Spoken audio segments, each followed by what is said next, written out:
Jessica Iskandar, artis berusia 34 tahun yang menikah dengan Vincent Verhaak pada Oktober 2021 ini 15 Juni lalu melaporkan rekan bisnisnya bernama Christopher Stefanus Budianto atas dugaan penipuan terkait 11 mobil yang disewakan dengan kerugian mencapai 9,85 miliar.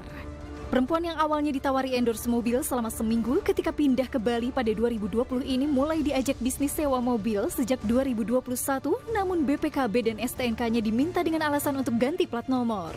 Akhir 2021, Jessica kembali merentalkan mobil mewahnya karena sedang hamil dan dilarang menyetir oleh Vincent. Ibu dua anak ini April lalu menerima gadaian berupa 1 unit mobil mewah senilai 800 juta, namun mobil tersebut diambil pemiliknya yang mengaku hanya menyewakan kepada Steven, bukan menggadaikan.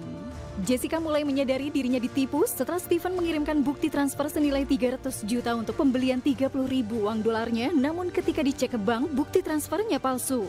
Bagaimana kelanjutan kasus penipuan yang dilaporkan Jessica Iskandar?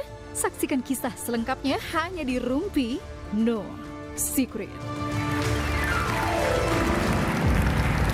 Oke, kita sudah bersama dengan Jeddah dan juga Vincent, suaminya kemarin ini mereka baru press conference ya, menceritakan bagaimana mereka itu sedang sedih karena ada bisnis yang ada indikasinya kalian itu ditipu begitu ya ini. Total kerugiannya adalah 9,8 miliar dan 11 mobil, nasibnya masih belum diketahui ya keberadaannya sekarang gitu ya. Itu bukan dan maksudnya kena tipu 9,8 miliar itu sejumlah 11 mobil. 11 mobil. Jadi kerugian kita tuh 9,8 sekian dan itu bisa dibilang masuk di dalamnya adalah 11 mobil gitu ya. Itu 9,8 di luar profit. Oh, di luar profit. Tapi sebenarnya profitnya ada yang udah diterima atau itu ada transfer-transfer yang ternyata nggak masuk itu? Ini loh Kak, Oh. kalau ada mobil di tangan kita dan kita terima duitnya, ya situ profit. Ya, Tapi kalau kita terima profit terus mobilnya nggak ada, ya sama aja bohong. betul, iya kan. Aku setuju Iya. sih. Profitnya Jadi- berapa yang nggak jelas berapa gitu. Iya, kecuali mobilnya yang kita pegang nih. Heeh. Terus ada bukti transferan yang masuk yang memang benar, yes, oke, kami setuju, Iya, ini profit. Duit yang masuk sekian itu banyak, apakah itu bisa diimbangin dengan mobilnya yang udah hilang, entah di mana? Ya enggak dong. Tapi ini mobilnya fix hilang ya. Udah di tangan orang lain. Udah di tangan orang lain. Ada beberapa yang ada buktinya bahwa ini sudah berpindah tangan. Sudah ada. Sudah. Berpindah tangan. Iya. Ya ampun. Udah. Dan kamu taunya ini gara-gara ada transferan yang nggak masuk itu. Iya, dari situ aku mulai curiga. Sebelum-sebelumnya nggak ada kecurigaan. Enggak ada karena kita berteman, kita ketemu nongkrong bareng gitu.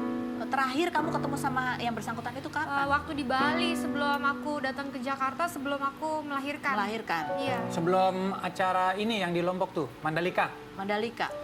Itu kita ketemu karena kita lagi omongin mobil Mercedes S-Class. Oke, terus? Jadi dia tuh ngomongnya tuh kayak, oh ini ada Duta besar Arab. Iya, yang mau Jual.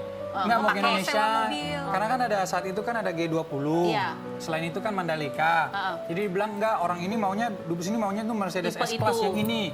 Pokoknya disewa ada, pokoknya dia ada deh, dia jelasinnya tuh ada. Jadi meyakinkan banget tuh menjelaskannya. Sudah ada detail profitnya. Jadi kita udah tahu, yakin dong kalau kita beli mobil ini udah tahu profitnya bakal datang segini. Apa sih yang membuat kalian ini percaya sama sosok ini? Kenalnya udah berapa lama? Atau mungkin ada orang-orang, teman-temannya dia juga yang membuat kalian yakin bahwa ini orang benar gitu? Kalau kenalnya dari pertengahan 2020. Dari situ kan aku pindah ke Bali sama El berdua doang, jadi nggak ada siapa-siapa. Jadi ketika kenal, terus dia juga baik, orangnya juga bisa dilihat tuh kayak polos gitu, kayak baik gitu. Jadi udah aku mau berteman sama dia gitu. Baiknya tuh gimana kalau bisa menyebut dia baik? Dari mukanya, dari cara dia ngomong, dari cara dia memperlakukan. Servis yang dia memberikan kepada kita karena dia yang Karena pernah itu ya kerja sama tempat maksudnya sewa dia tuh mobil. iya. Kayaknya Terus tuh asik lingkup gitu. teman-teman Pergaulannya. dia sama teman-teman aku juga jadi satu di Bali. Terus jadi kita nongkrong bareng. Terus tuh dia Dia membangun juga kenal citra dia artis-artis bagus. lain juga. Jadi kayak semuanya ada enak. referensinya Iya, nih gitu ya. Terus dia kayak tuh gitu. punya banyak kenalan dari aparat, dari pejabat gitu. Nah setelah kalian ini speak up gitu, teman-teman yang satu circle sama kalian itu punya pengalaman yang sama juga kah? akhirnya mereka Nah, itu jadi kita nggak tahu, ada beberapa yang bilang iya, ada yang beberapa bilang enggak, tapi balik lagi itu kan urusan mereka. Kita kan juga punya urusan sendiri. Oke. Jadi aku sempat ngomong sama istri sendiri kayak udahlah kita fokus dulu sama urusan kita, kerugian kita. Oke. Nah, ini kan sempat juga ada pengacara ya, mengaku pengacara. Tapi aku lihat kemarin di historinya, ini pengacara mana? Udah ada surat ininya belum gitu kan? Ya maksudnya pengacara yang mengaku pengacaranya si yang bersangkutan ini mengatakan, kenapa kok langsung lapor polisi? Kok nggak ada komunikasi sebelumnya? Bahkan Balik dari- lagi, pengacara ini kita cek aja dari ininya aja. Maksudnya kalau emang kuasa hukum segala, tanda tangannya di tanggal berapa.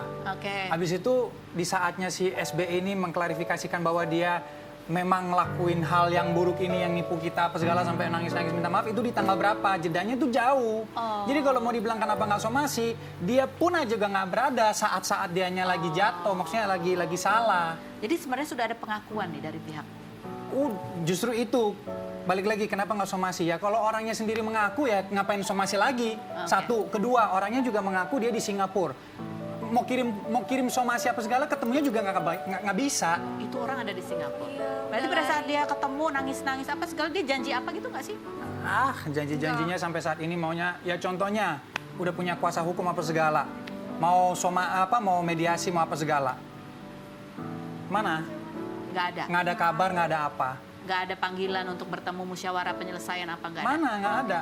Apa pendapat kamu tentang statement dari kuasa hukumnya ya? Kita lihat. Ya sebenarnya somasi itu kan juga nggak harus ada ya. Memang harus ada buat lapor.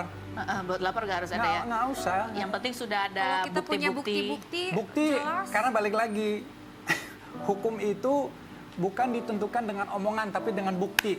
Kalau bukti dan laporan semua ada, Oke. Dari terakhir kamu ketemu yang dia nangis-nangis itu, sampai sekarang itu udah berapa bulan tanpa kejelasan apa? Bukan ketemu, Kak. Jadi ngomong? aku telepon, by iya, phone. by phone. Oke. Karena Sampai- udah pergi dia. Udah ke Singapura? Iya. Kamu nggak pengen nyusul dia ke sana? Masih bayi, masih kecil. Kayaknya Vincent udah pengen ke sana gitu ya. Dia bilang apa waktu itu? Ya, dia mengakui bahwa dia memang Menjual mobil aset-aset kalian? Iya, dia bilang ya udah dijual, udah diambil sama orang ini, BPKB udah di tangan ini. Dia udah ngomong, udah nggak jelas. Ibarat kata dia udah ya sorry ya. Ya sorry terus kerugian aku gimana? Oke. Ini kan kamu bekerja sama dengan satu individu ini, tapi kan individu ini mewakili sebuah institusi tempat rental itu kan. Kenapa yang kamu somasi atau yang kamu laporkan sosok satu ini, tapi perusahaannya enggak?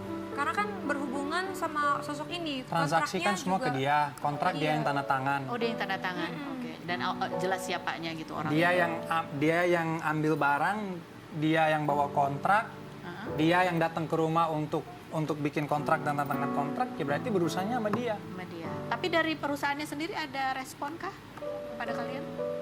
Dia ya itu, jadi mungkin ya balik lagi kita kan